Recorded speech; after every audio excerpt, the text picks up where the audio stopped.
Okay, 3, 2, 1, go. Здравейте хора, дайте знак дали ни виждате, дали ни чувате, дали всичко е наред с връзката с YouTube канала. Днес на гости ни е hondt от Белгия и ще ни разкаже някои неща за това, което тя прави. Аз лично съм и огромен почитател, много харесвам нейната работа. Тя снима документално, сватби, семейства, но тя самата ще ни разкаже малко повече за нея. Okay, so we're in English now. And Javor, can you show the video of Joshua first, of the pictures, the slideshow?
Okay.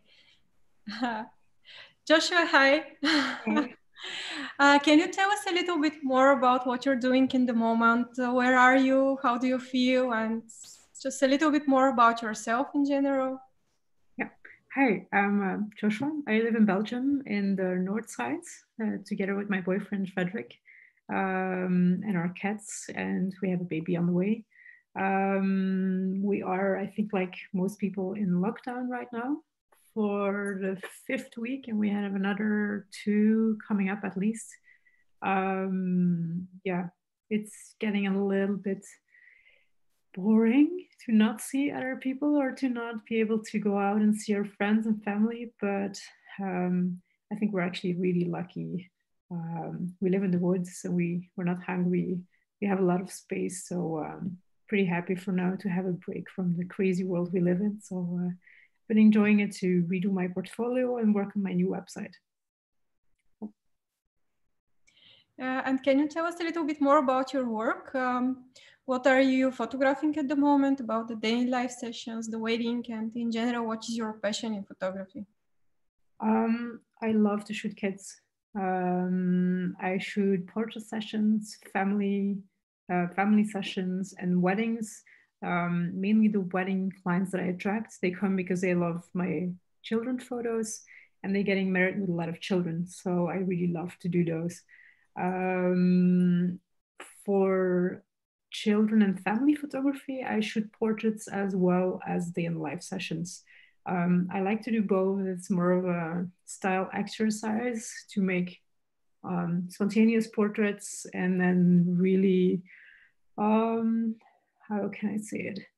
Like day in life sessions, I try to make something different of just the life. I'm looking for images that remind you of your childhood, the way you would remember it or the way you would dream about it.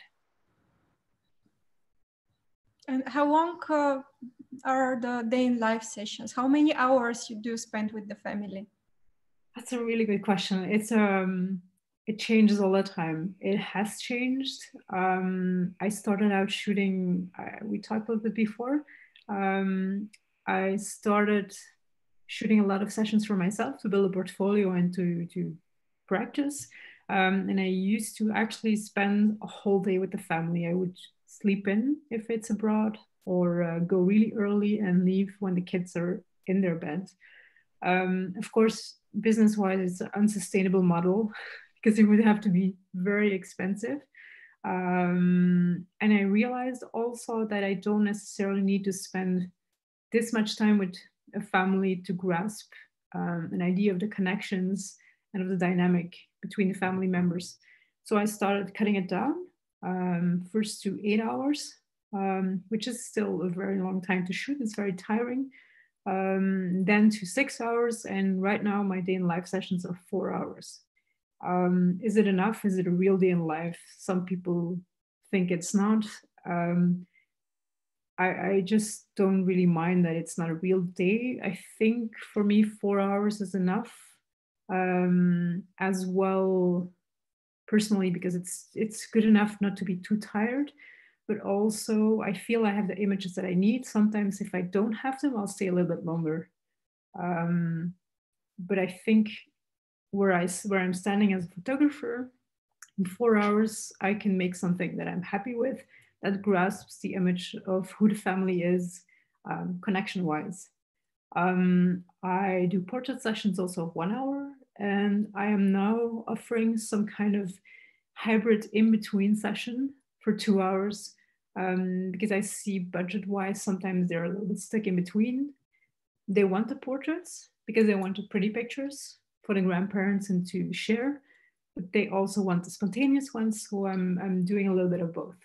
So I hope that answers your question. Yeah, thank you. And your approach is documentary? Like, how much do you interfere with the people? How much do you direct them? Do you tell them what to do, or you just photograph the moment and what's happening?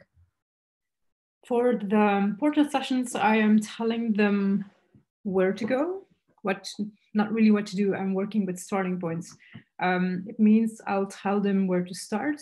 I'll pick a good spot, or I will, it goes a little bit further. I try to analyze a place concerning the light, where the space is, how the background is. So I'll pick a place that I can think I have the most potential. I put them there the way I think it will unfold in the most interesting way, and then I step back. That's how my portraits take place. For day in the life sessions, I don't do anything. I'm just sitting there. I'm a pretty quiet person. I can sit somewhere for 30 minutes and just not say anything, just observe. So they basically forget that I'm in the place, or they just ignore me at some point, which is very nice for the pictures, because at some point the kids will just start discussing or fighting, and they have no clue that there's actually an adult sitting observing them. They'll just completely forget it. However, there's in the documentary family photographer network or world, there's a lot of discussion between, should I say something, should I move someone if this person would be sitting an entire hour against the light, or in the worst possible place, should I intervene if there's a plastic bottle on the table? Can I take it away? My personal opinion on this is that I don't consider myself making humanitarian work or documentary work for the world. I'm still working for my clients. So if I'm working for my clients, I don't see why I wouldn't take the bottle away. Because we still want, it just doesn't take away from the honesty with which you portray the person. I think the real documentary approach lies in the honesty, in the way you tell the story of the family in front of you, not by giving very little suggestions, like, okay, this is not working, and I know we have 4 hours and we want to make the most of it. Maybe we should not sit here, or we can do something else, because this is just not working for images. Like a kid sitting and watching a puzzle on the floor for an hour, I cannot do anything with that. So there you go. And which is your favorite moment to photograph? If it's in a wedding, or if it's in a session, or day in life, whatever, just which are your favorites, your best moments? Oh. I think what I'm looking for is like these little lost moments where a kid is like lost in his own mind, and they're like looking, you could compare it to the when they're looking out of the window, but it's not always that. It's just sometimes they're so entirely in their own world and mind that you can see this little snap of adult thinking or inner monologue. That's what I'm looking for. Those are the images that I love, that I get really excited and that I can sit somewhere for like a long time just to get the one image.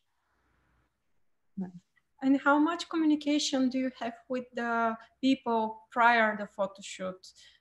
Do you see them in person? Do you talk to them on the phone or just exchange emails? How much do you need to know them beforehand? I'm very much an email person. I hate to call on the phone. I like to see a face. People keep on telling me that I should pick up the phone, and I force myself to do it. And it's true, it really gives you a different contact. So I force myself to do it. But I believe you can really set the tone in an email.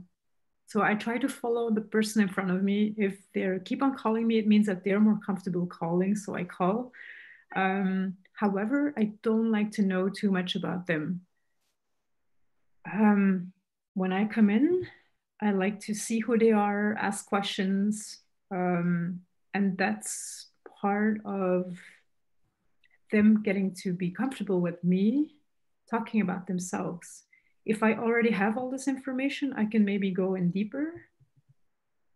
But why I just use that very basic conversation as a moment to step in. So I don't want to know too much when I get in. Also, it's the way you live, the objects you have in your house, the way you choose to organize your house. It says so much about you. So when I come in, I try to really look at the pictures, the books, the music. If you care a lot about beautiful things, light, or not at all, if it's just not important, I really don't care. It doesn't matter. Everything is okay. I don't judge. I just really observe and listen, and it's part of how I work. So I ask very little questions in advance, just the age of the kids, so I know more or less what I'm getting into. Yeah, it's very interesting to be in a place where the people live, to see how they live, to see what they do every day, right? That's what you're making them to do while you take photographs, like to be their everyday life, right? Yeah, is it true? Exactly. Yeah. And while you photograph, which is the thing that is the most important to you? Which part, like the light, the composition, the moment, the emotion, which one comes first? I think the one that comes first is not the most important one. You saw my presentation split, so you kind of see the way I think. I analyze a place, and I'm crazy about nice light. We live in a house, you don't see it, but we live in really nice light. It's really important for me. So whenever I come into a space, I first analyze the space and the light. And depending on that, I will move around and approach the situation. But pictures are not about the light. I think that's more like the oxygen. You need it. It's not something you pay attention to, but you just need it to be right and there. Then you have your composition. So it's just making sure everything is clean, or that it makes sense, that it's not taking away your attention from what's actually important. And then the important thing for me is really the moment, which is the only thing that matters if you're shooting people. It's all about them.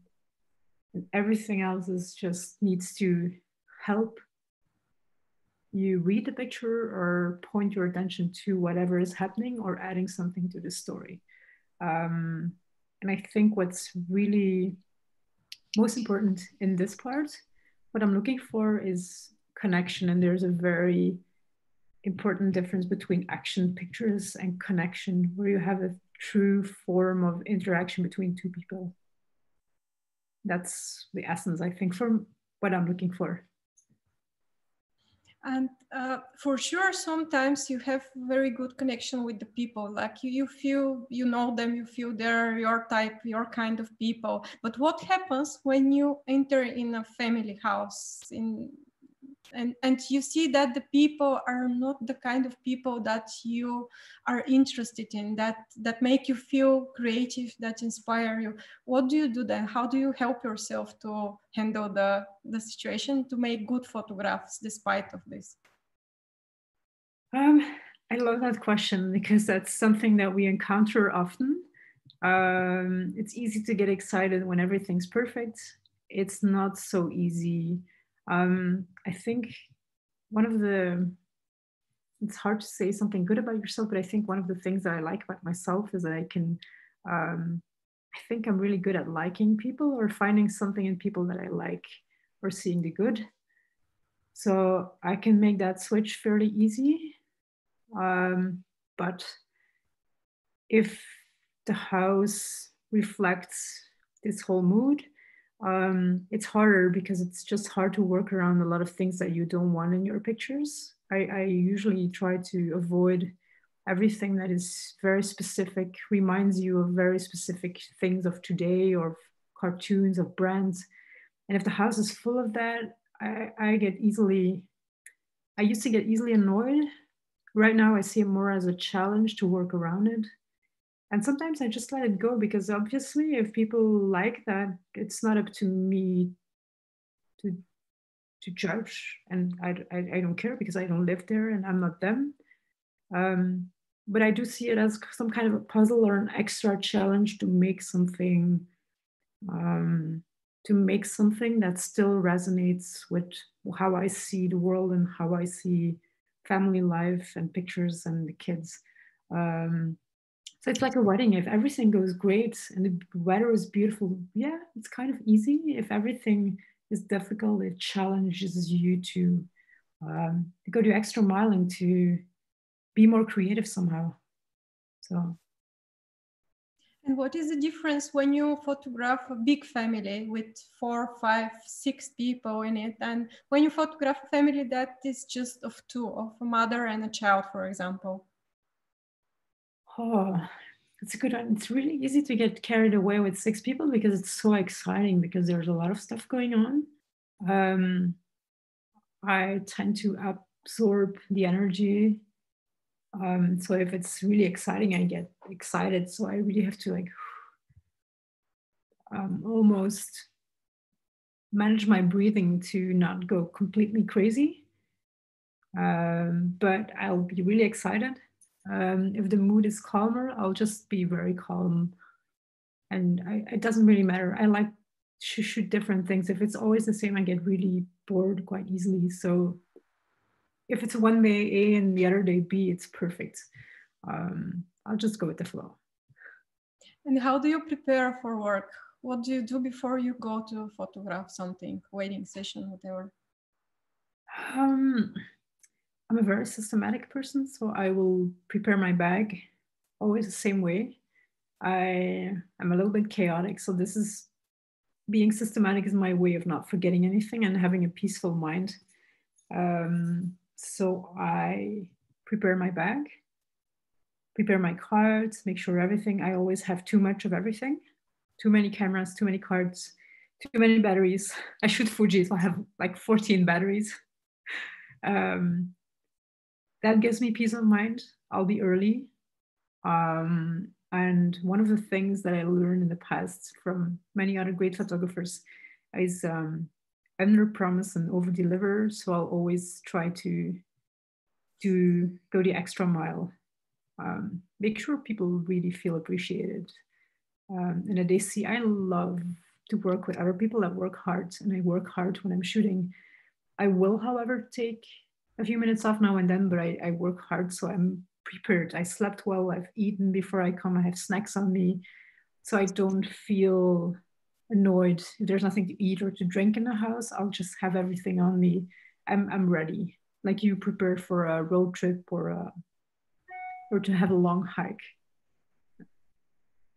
Do you get tired sometimes, and what makes you feel tired? If it's not working out, that annoys me. And if I get annoyed, I get tired. It's like a mental drainage. Before I used to be like, I need to get this, and I would get a little bit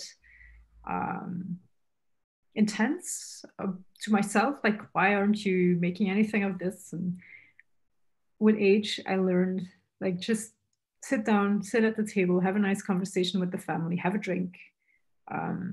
If they offer something to eat, I would just not take it, or I will take it now. I will enjoy myself. That's something, it took me a long time to learn. But sometimes if you don't see it, there's no point in trying. There's some people say that in every situation you can make something of nothing. I don't believe in that. I just take 5, 10, 15 minutes and I'll sit back and relax and just know, like, okay, I looked at this from every possible angle. For me, maybe someone else could make something of this, but I don't see it. Like a kid watching at a puzzle.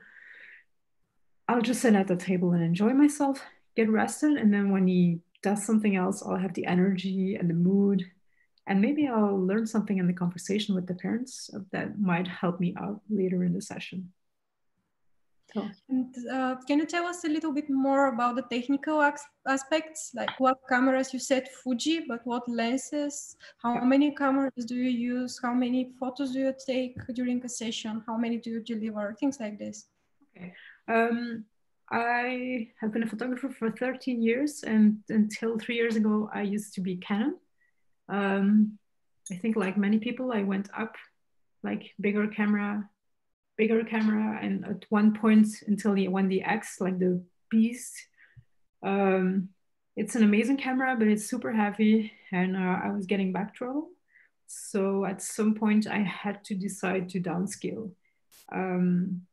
I tried Fuji. I was miserable at first because it's just not as fast. Like, Fuji's gonna hate me now, but it's just not as fast, as performant.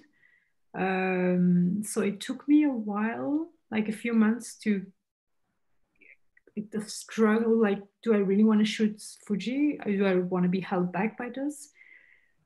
But at some point I realized that shooting a camera that is slightly slower made me a better photographer because I needed to be better prepared.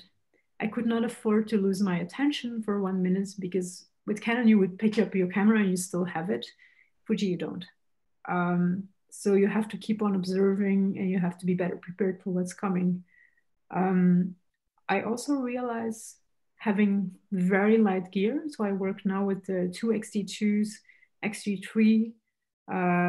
So I always have 2 on my moneymaker. One with a 35, it's always at the same side. So you have the reflex, you don't have to think about it. And the other side is 70-200. I tried 85, it's just not close enough for me. I like to steal moments, and then you need to have this little bit of distance, and it's a great lens to isolate images. So you can combine this complex images with very simple, intimate little moments. So I still have all my Canon gear. That's really, I think this year I was ready for the first time to let it go. Because I still sometimes feel like I'm not a real photographer with Fuji, but the gear is amazing. It does the job, and I feel much happier not carrying around so many kilos, and it does everything I do. I just need to be more vigilant if anything is going on. So I always work with 2 lenses. I don't change them. I have 2 more in my bag as a backup. I have a 20, well, I'm not talking in Fuji sizes. I'm just talking the general, what it represents in photography. So it's a 35 and a 70-200 are the go-tos. And then my backups are a 28 and a 85 that I never use unless I drop something else. I'm also working with a GFX, which is a medium format camera. I've been experimenting with it on weddings and the in-live sessions, but it's hard because you need the speed with kids, and that's just not working. And it failed on me a few times in moments that I really, really would have loved to not do that. So I just keep it for portrait sessions where it just slows you down. It brings you in a different kind of mood. A lot of people shooting Leica, for example, tell me that the camera is technically different. It's slow photography. You cannot do the same thing like speedy photography and shooting moments as fast as you could with all the other gear, but it gives you a different kind of satisfaction and mindset. And the GFX is really good. First of all, it has the exact same interface as the Fuji, so I don't have to think when I switch. There's a few buttons that are different and it's bigger and heavier, but the way it works, the speed, the sound it makes, like brings you down and forces you to look at things differently. So that's an interesting experiment when you're shooting. Yeah, I recently switched from Nikon to Sony, so I'm experiencing the same struggle now. It's slower, much slower. So Yeah. and that's exactly what you said was very, very, very nice, that it makes you a better photographer to think more and to be slower. Yeah.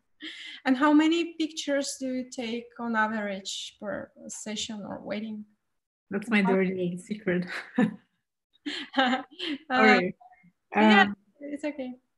And it's, I think for weddings, it's probably 8 to 10,000, but I just shoot 8 hours. I don't shoot full days like other photographers. Mm-hmm. For day and live sessions, it will be 5 to 6 to, if it's a session where there's a lot going on and I get excited, it might go up to 8,000.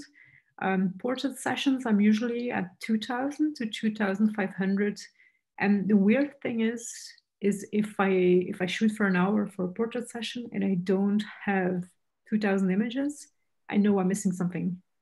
So I actually go over it in my head and think like, okay, what didn't I cover, or what might be missing? I'll go and reflect on what I did.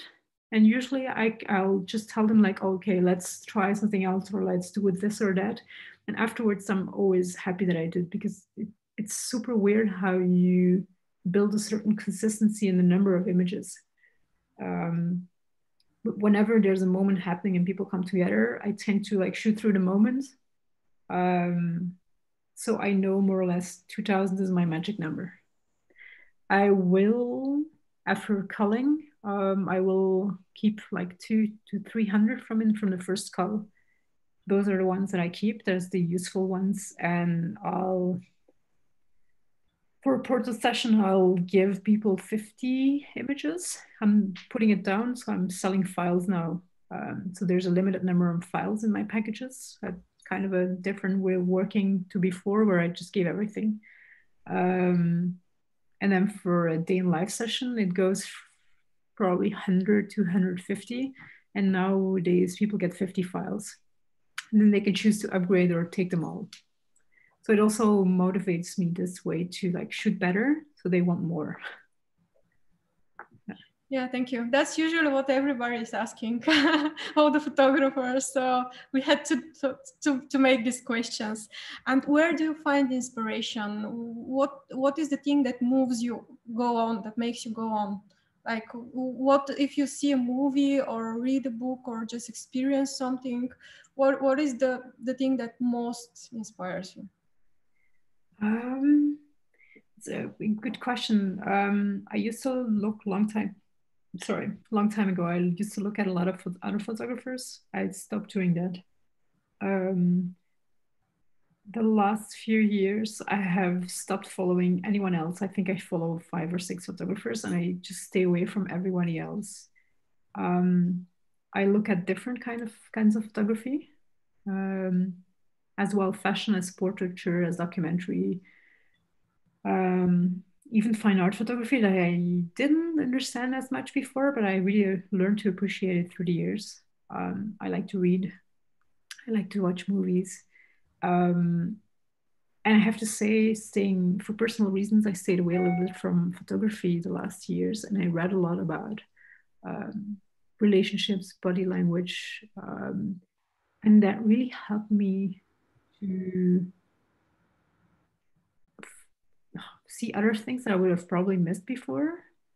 So that was interesting. So I'm just trying to feed myself a lot of different things So if you put in something unexpected, maybe something unexpected comes out. Probably it's been a different motto last years.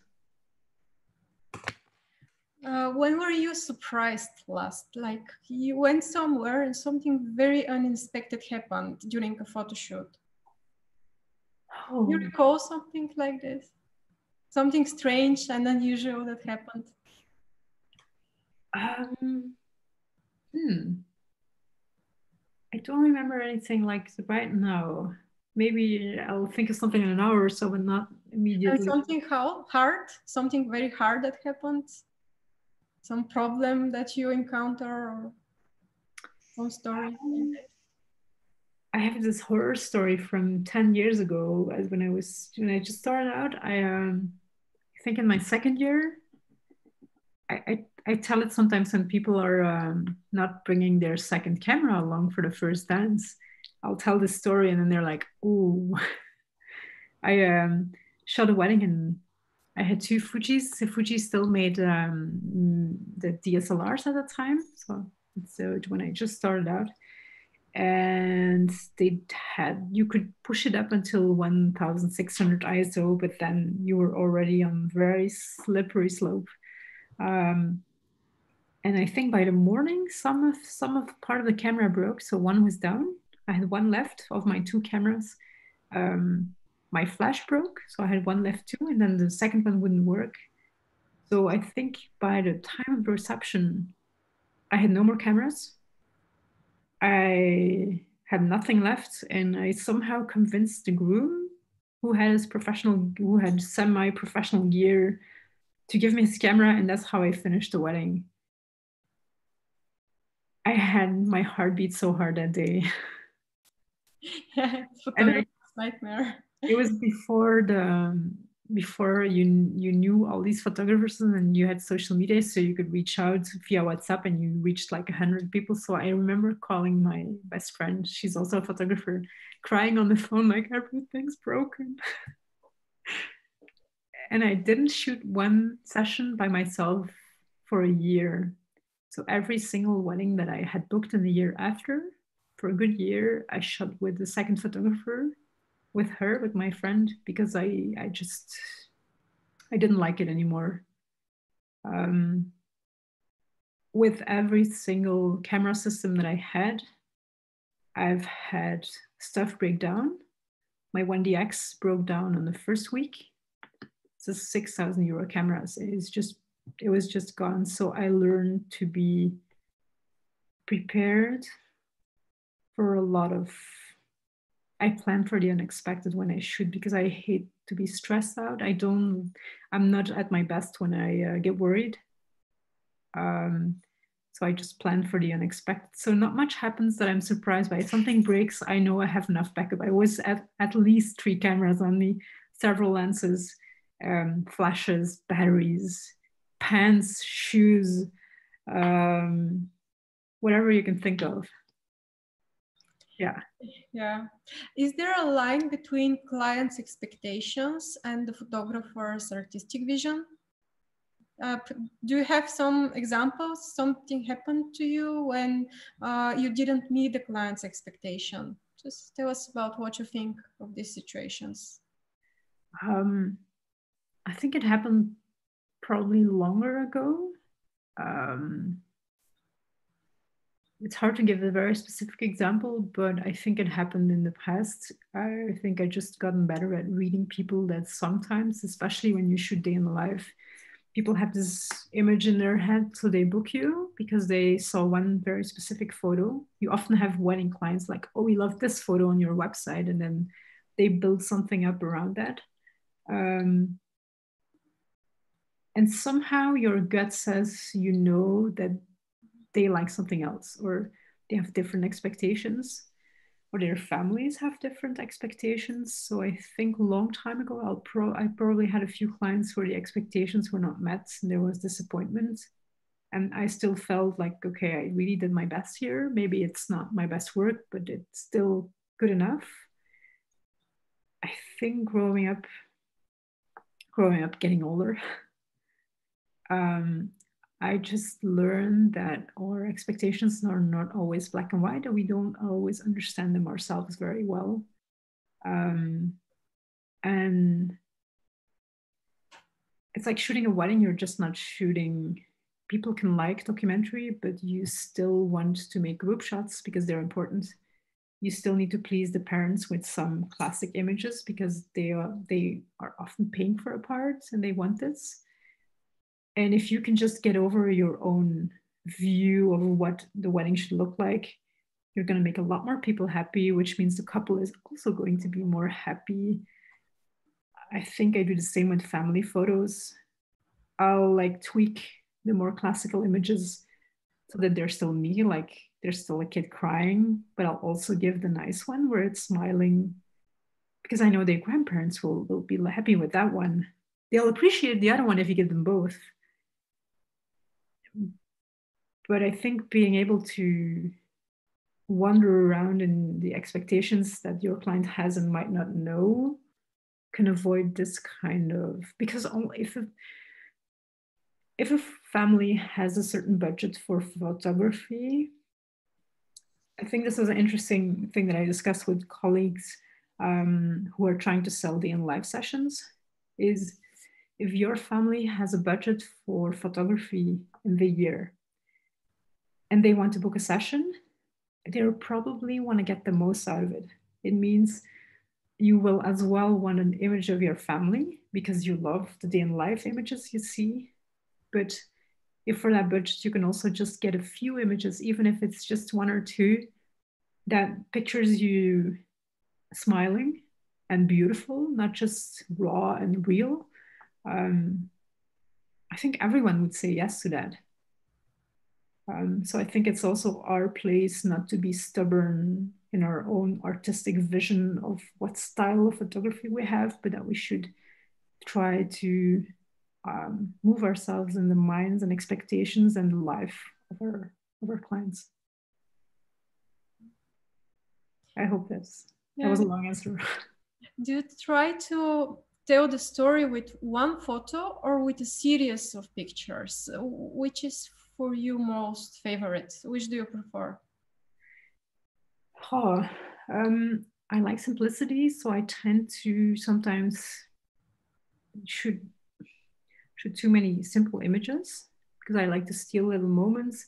But I also love complex images because they're just taking a different level of skills and thinking and building, image building and composition. I like to just combine both, because if you give your client a series of complex images, he'll just be like, it will be very confusing for them because they don't look the same way at photos. It's just a lot of information for them to take in. So I'm trying to keep a beautiful balance between simple images and complex. Then it stays interesting. It's like it's like someone who does sports who's not just running, but also tries to sprint sometimes to like train different muscles.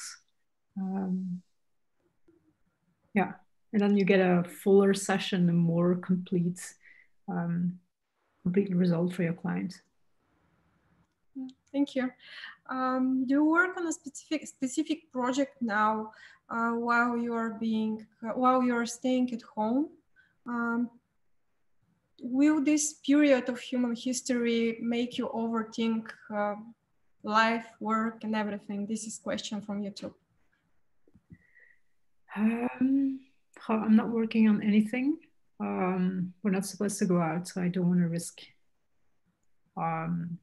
being fine. I tried to shoot in the supermarket to document, but I got yelled at and I had to take the picture off my phone. I don't have a press card, so I'm not doing anything right now.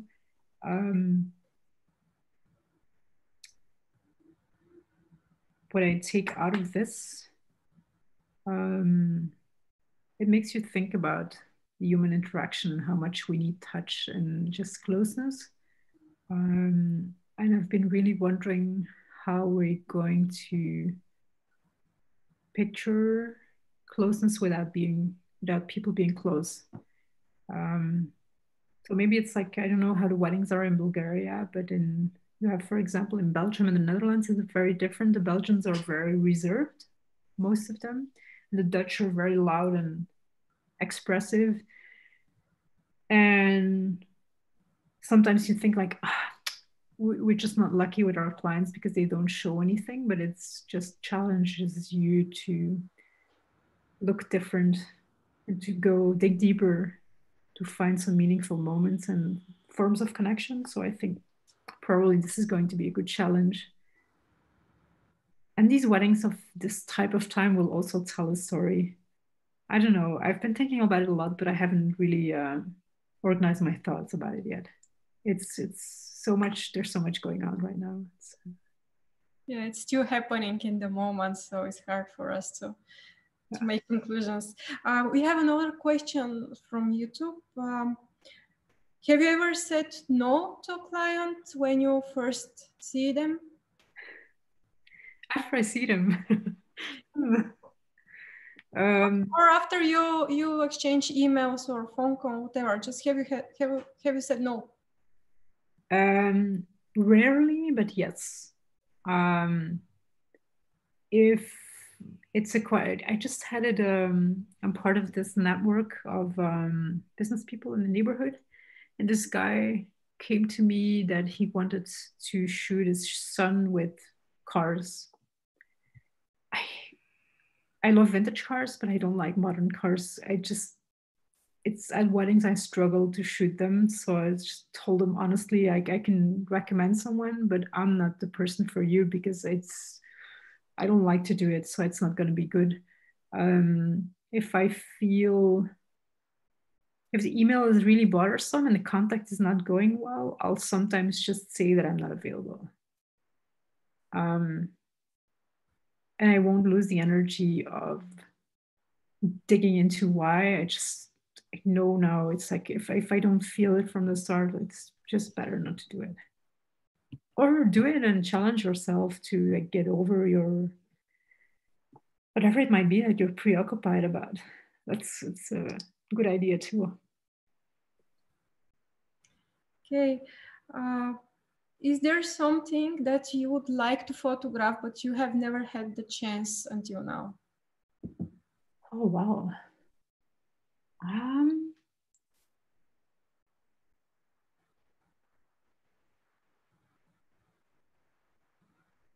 Yeah. Not having the chance is like, it almost sounds like an excuse. I'm really drawn by humanitarian subjects. Like if you see what's going on in the south border of Europe, I'm really drawn to that. And I wish I could make photos of that, but I know I can. It's not that I can just probably if I really wanted to, or if I wanted to do it, I would. So I've been thinking about what's holding me back. I am looking at personal projects to do. So I think basically I just need to find what's holding me back, because basically if you want to do it, usually you can. It's a hard question. Yeah, and another question from YouTube, what kind of photography you don't like? Oh, product photography. Everything that has no people in it. It just cannot do it. It feels like every minute is an hour if I have to work on these pictures. Yeah, basically everything else is good. Even the things I don't like, I can appreciate doing them every now and then, because you always take away something or learn something from it. But if there's no people, there's no point. Okay, if you were not a photographer, what would you do? What would you be? Another photographer. If you were not a photographer, if you had to choose something else. Journalist. I would be a journalist. Yeah. What kind of journalist? Probably more in-depth stories, like research journalism. I think I mentioned this in Splits. What I like about our job is how we get to see a lot of different people and get access to a lot of different worlds. And I think it's not just photography, but it's the life and the access and the openness, your eye on the world that I like about my job. And journalists have the same access and the same opportunities. So that would definitely be the perfect job. Thank you. You have prepared a few photos to show us, right? So can you show them to us? You need to press share screen down and to choose which window to share. And if you can tell us a little bit more about each photo, just a few sentences maybe. Okay. Yeah, we see them. It's okay. Okay. This is the first one. I'd like to show this. It's one from last year. I like to share because this, I think, shows what I like in children photography. This is an image that I got excited by because there was a play of light. I could see it happening. I could analyze the situation, and it helped me to just make an image that not just shows a house and the garden like it is today, but it elevates the moment from something very ordinary happening in the garden to a moment that could be considered like a childhood memory. If you remember playing outside in the garden, you don't remember what the garden looked like. It's like a dream. It's like it's very basic. You don't remember the real aspects of what, you just remember how it felt.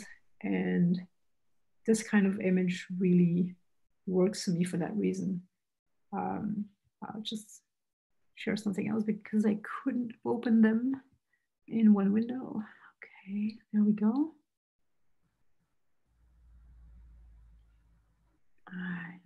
Yes, there it is. Can you see the? Yeah, see them. I see them. It's okay. Yeah, it's perfect like this. These are the ones that I like because they're just funny, show you the real life, the small little things. These are some of my favorites from my day in life sessions that I'm showing you. Connection, very simple images, more complex ones. Many people. But there's a lot of stuff going on. This is more of a personal challenge to make something like this work. So I'll put in a few like this and then a lot of more simple images. The not obvious images, you don't have to show the whole story to tell something. Just something I like to challenge myself, like how can I just show something, a hand or a detail, and still invite you to think of the story behind it.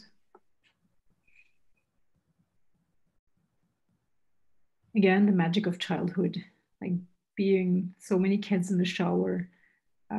How to show this without it being inappropriate or uncomfortable, and still translate the feeling of a family afternoon where everybody ends up all the kids end up in the bath in the shower. These are the images that I'm looking for, and it takes a click in your head sometimes to, we always tend to think very literal, and I try to challenge myself to like make the click and to think of something magical that is right in front of you, just to look at it differently.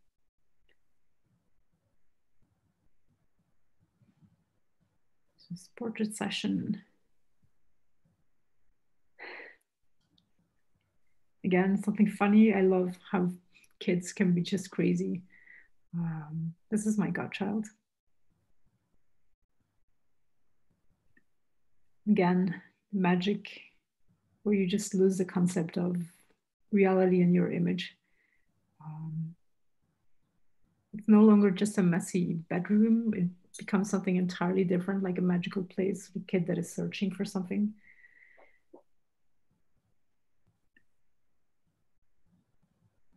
And the last one.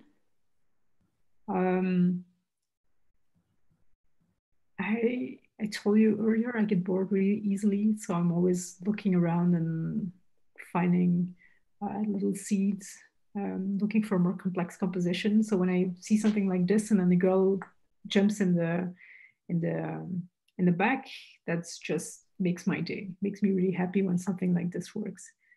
And it's again, it's like this childhood memory image of just what a nice summer day playing outside is. So that's it. You use natural light, available light? You don't use flashes, right? As far as I know. I own flashes, but that's basically it. Thank you. Javor, do you have questions? Do we have another questions for Joshua?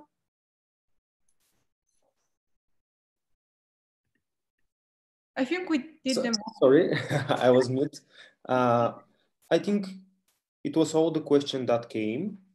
Mm-hmm. And there is no new. I think that was it. Thank you, Joshua. It was a pleasure to have you here with us. And we're looking forward to your next speak, or if you come to Bulgaria, hope next year or I really hope it can happen next year instead of this one. It's such a pity, but thank you so much for having me. I really appreciate it. And it was really lovely to finally get to talk to you after the many times we probably walked so close by each other. Yeah. Thank you. Thank you. Okay. Добре. Ciao. Bye. Bye. Bye.